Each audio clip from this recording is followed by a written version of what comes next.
लोग साउथ सिनेमाघर से एक मूवी रिलीज किया गया है। नाम हमने सुने तो थोड़ा अजीब लगा, उटपटांग लगा क्योंकि नाम ही है कारा, यानी कि धनुष का या नया मूवी का नाम है कारा। लेकिन अगर हम बात कर ले इस मूवी को ड्यूरेशन यानी कि देखने के लिए आपको कितने समय देने होंगे कारा मूवी को, तो भाई 2 घंटे 41 मिनट देने होंगे। अगर आपने 2 घंटे 41 मिनट देकर आ गए इस मूवी को तो कंफर्म है कि आप हमारे रिव्यू को जरूर कमेंट और लाइक और सब्सक्राइब करके जाओगे। उसी के साथ अगर IMDb की रेटिंग बात कर ले भाई लोग 10 में से 7.1 दिया गया। और आपको पता है कि जब भी धनुष का मूवी आता है रेटिंग के मामले में अपर आता है। उसी के साथ हम बात कर ले कास्ट इसमें कौन कौन है, तो धनुष है और उसके साथ लीड हीरोइन के साथ में मेनिथा बाइजू है। और इस मूवी की कहानी अगर हम जाने की मूवी किस बेसिस पे बनाया गया है, एक चोर की कहानी बताया गया इस मूवी में। एंड एक चोर की कहानी को किस तरह से अपने गांव से कनेक्टेड करता है, अपने पेरेंट्स से कैसे कनेक्ट करता है, उस सारी कहानी आपको इस धनुष ने दिखाया है इस मूवी के साथ। इस मूवी में आपको एक्शन थ्रिलर के साथ साथ भाई लोग एक मोरल मोटिवेशन बताया गया है। स्कैम चलता है बैंकों के द्वारा, वो भी इस मूवी में धनुष ने कहीं न कहीं एक गरीब किसान की आवाज को उठाया है। हमेशा साउथ सिनेमाघर से जब भी मूवी आती है एक स्टेटमेंट के साथ साथ एक मोरल लेकर आता है। मूवी को देखने के बाद 2 घंटे 41 मिनट के बाद आपको कहीं ना कहीं आपको एक मोटिवेशनल थिंकिंग जरूर मिले। आइए मूवी की रिव्यू करते हैं, थोड़ा सा मूवी का कहानी को स्पॉइल करते ताकि आप 2 घंटे 41 मिनट देने से पहले हमारी रिव्यू जान लें। अगर अभी तक हमारे चैनल को सब्सक्राइब नहीं किया भाई लोग जल्दी सब्सक्राइब करो और अब हम आगे बढ़ते हैं। भाई लोग अगर हम शुरुआत करते हैं धनुष की इस मूवी को स्पॉइल करने से, तो मूवी में धनुष का नाम रहता है कारा स्वामी, ठीक है, और इसी पे शॉर्ट पे कारा मूवी को नाम रख दिया। देखिए धनुष पेशे से एक चोर रहते हैं शुरुआत से, और उसके साथ एक पार्टनर रहता है। और वो शुरुआत में ही आपको देखने को मिलेगा कि मूवी में वो दोनों पार्टनर जाते चोरी करने। जब उस घर में घुसते हैं अपने गाँव में, वहाँ पे होता क्या है कि घर के मालिक आ जाते हैं और धनुष वहाँ पे पकड़ा जाता है और उसके पार्टनर वहाँ से धोखा देके भाग गया। वहाँ तक हमें लगा कहीं ना कहीं उसका पार्टनर धोखा दिया, वहाँ से उसकी पार्टनर की भूमिका खत्म हो। थाने में चले जाते, पुलिस इंस्पेक्टर पकड़ के ले जाते हैं। तो वहाँ पे हीरोइन आती है मेनिथा बाइजू, मूवी में लीड हीरोइन के तौर पे उनकी वाइफ की भूमिका निभाने वाली है। तो वहाँ पे वो जाते हैं, उसके बाद वहाँ से जेल से भी वो भाग जाते हैं और बाइजू और धनुष दोनों शादी करके एक छोटे से होटल में अपना गुजारा करते हैं। और वहीं पे पढ़ाई करते करते 6-7 महीना होने के बाद धनुष को एहसास होता है तो मैं इतना तुम्हें कष्ट दे रहा हूँ, तो बोलते हैं लव वाला भाई डायलॉग चलेगा, बहुत इमोशनली वहाँ पे लगा। और धनुष की एक भाई, मुझे लगा कहीं ना कहीं इस मूवी में धनुष गलत मोड़ पे जा रहा है, क्योंकि जब धनुष बोलता है कि अब हमें अपना होटल खोलना चाहिए, अपना मेस खोल लेना चाहिए क्योंकि अब हम लोग इतना मेहनत करते हैं, तो भाई लोग उसके लिए वो लोन लेने जाता है। और लोन लेने के लिए, क्योंकि आपको पता है आपके पास कोई भी प्रॉपर्टी नहीं रहने पे आपको बैंक लोन क्यों देंगे। वहीं पे धनुष को याद आता है कि हमारे गांव में है तो उस प्रॉपर्टी को अगर हम रखते हैं तो कहीं ना कहीं हमें पैसे से हम मेस खोल पाए। धनुष का ये आइडिया हमें बहुत बहुत अच्छा लगा।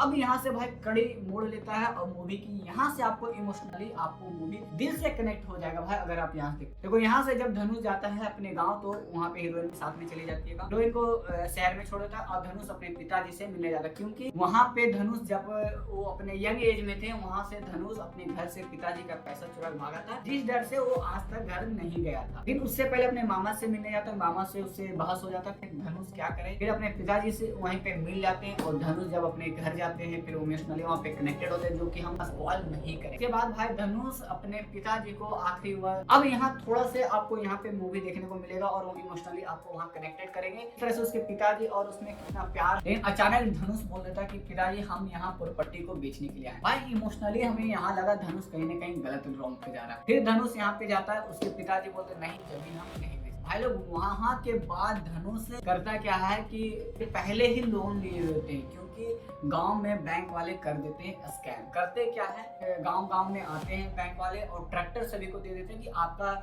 उत्पादन ज्यादा होगा खेती का अगर आप ट्रैक्टर से हल करेंगे। इस लालच में पूरे गांव वाले ट्रैक्टर ले लेते हैं और अपने सारे प्रॉपर्टी बैंक के तिजोरी में जमा करते हैं। यहाँ से भाई लोग पता चलता है धनुष का थोड़ा सा दिमाग खराब हो जाता है कि अब मेरे पास यहाँ पे कोई ऑप्शन ही नहीं है। धनुष बहुत ही मायूस हो जाता है, लेकिन जब पता चलता है बैंक वाले के बारे में तो फिर धनुष दिमाग लगाता है। वहीं पे धनुष के पिताजी का देहांत हो जाता है। भाई लोग उसके बाद जो धनुष इस मूवी में किया है इमोशनली, हमने लास्ट में उसके बाद हम रो गए भाई, इसलिए क्योंकि धनुष जब अपने पिताजी के लिए जब मरते हैं और उस जमीन में अपने जमीन में जब दफनाने जाते हैं तो उस बैंक वाले उस बॉडी को दफनाने नहीं देते, क्योंकि बोलते अब ये हमारा प्रॉपर्टी है, क्योंकि तुम्हारे पिताजी जो ट्रैक्टर लिए हैं उसके लिए जमीन लिए थे, इसमें EMI नहीं भर पाए तो जमीन को हम लोग बेच के लोन। तो भाई लोग यहाँ पे बैंक का स्कैम देखने को मिला और यहाँ से धनुष की चोरी वाली कहानी शुरुआत होती है। यही है एक चोर की कहानी मूवी, और उस सारे बैंक को, पंजानम बैंक को लूटता है, बैंक सारे बैंक को लूटता है। और इस बैंक को लूटने के पीछे भाई क्या मोटिव रहता है, अपने पिताजी का रकम बचा हुआ है जमीन के लिए, उस रकम को जमा करेंगे और उस जमीन के प्रॉपर्टी को लेंगे और फिर अपने पिताजी को दफनाएंगे उस जमीन। भाई लोग यहाँ पे इमोशनली बहुत तगड़ा लगा। तो 2-4 अटेम्प्ट करते हैं धनुष चोरी करने के लिए, लेकिन एक बार भी चोरी नहीं हो पाता। लास्ट में भाई सक्सेस हो जाता है, चोरी कर लेते हैं। लेकिन करने के बाद भाई लोग एक चीज आपको समझ में आएगा कि जो बैंक मैनेजर था वही पूरे बैंकों को चोरी इसमें करवाता था और धनुष भी फंस जाता था। तो कहीं ना कहीं मूवी को एक चोर बेसिस पे रखाया गया है। उसके बाद धनुष सभी के लिए चोरी करता है, सारे बैंक से पैसा चुरा लेता है और सारे जितने भी हमारे किसान भाई लोग रहते हैं उनके लोन को कर देते हैं। और यहाँ से हमको एक चीज और लास्ट में बढ़िया लगा भाई लोग, पुलिस ऑफिसर जो बचपन में धनुष वहां से भागता है चोरी करके, तो वहां से जो पुलिस ऑफिसर है तो उसके पीछे आ जाता है और पुलिस ऑफिसर भी लास्ट में धनुष से मतलब खुश होकर छोड़ देता है और धनुष को बोला अब तुम नया जिंदगी जियो। तो मूवी बहुत ही मस्त लगा, एक चोर की कहानी, एक किसान की दर्द, हर एक स्कैम में कैसे अनपढ़ लोग फंस जाते हैं लोन में, वो सारी चीजें इस मूवी में बताया गया। मैंने शुरू में ही बोला था भाई लोग, धनुष जब भी मूवी लाता है स्टेटमेंट के साथ एक मोरल थिंकिंग लाता है, क्योंकि हर एक किसान, हर एक गरीब से आवाज को उठाने के लिए रहता है। यह मूवी भाई लोग कारा साउथ सिनेमाघर से जो मूवी आया, आराम से आप जाके देख सकते हो। 2 घंटे 41 मिनट अगर आपने दे दिया तो धनुष को दिल से आप कनेक्टेड हो जाओगे। मूवी मुझे पर्सनली बहुत अच्छा लगा। अगर हमारे रेटिंग की बात कर लो भाई लोग तो आउट ऑफ 10 में से हम 10 देंगे, क्योंकि धनुष हमेशा ऐसा मूवी लाता है जो कि दिल से कनेक्ट। अगर आपने इस मूवी को नहीं देखा है भाई लोग तो जल्दी जाओ। तो वीडियो कैसी लगती है, हमारी रिव्यू कैसी लगती है, हमारे प्लेटफॉर्म पे चेकआउट करो। नए नए मूवी का रिव्यू है, और आपको कौन सी मूवी का रिव्यू चाहिए हमारे प्लेटफॉर्म पे कमेंट करके जाओ। और आज के लिए इतना ही भाई लोग, अगर हमारे प्लेटफॉर्म को सब्सक्राइब करते हो तो नए नए मूवी का रिव्यू आपको सिर्फ यही चैनल पर देखने को मिलेगा। रोशन मूवी न्यूज़ वर्ल्ड को जल्दी सब्सक्राइब करो। और आज के लिए इतना ही। जय हिंद, जय भारत भाई।